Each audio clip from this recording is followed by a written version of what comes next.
Bonjour, je suis Jean-Paul Richalet, professeur de physiologie à la faculté de médecine de Paris 13 à Bobigny, spécialiste de médecine du sport et plus particulièrement des problèmes liés à l'altitude.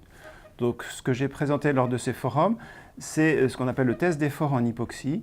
qui est un test d'effort à 30% du maximum, donc c'est un test très tranquille,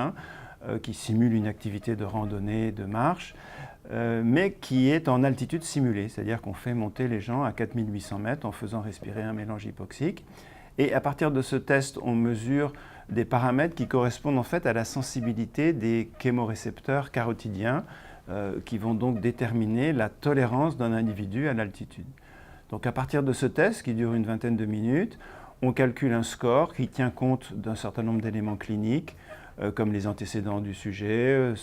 s'il est migraineux ou pas, s'il est entraîné ou pas, et d'éléments physiologiques, en particulier la réponse ventilatoire à l'hypoxie. À partir de ce score, on va, à partir d'ABAC déterminés sur des populations de référence, déterminer si le sujet est à risque ou pas de développer une pathologie d'altitude, c'est-à-dire un mal des montagnes sévère, un œdème pulmonaire ou un œdème cérébral.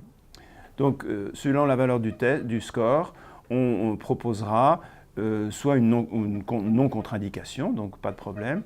soit une contre-indication au séjour en altitude,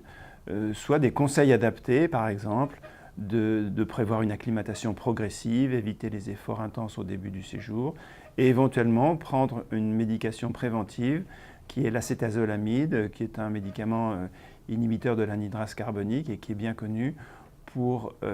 augmenter la ventilation en altitude et donc prévenir les manifestations plutôt sévères de mal des montagnes. Donc ce test maintenant est disponible dans une vingtaine de centres un petit peu partout en France et donc il est conseillé pour les gens surtout qui n'ont jamais été en altitude auparavant et qui se destinent à un séjour en assez haute altitude. Je ne parle pas des Alpes mais dans les Andes ou dans l'Himalaya pour faire des treks, de passer ce test pour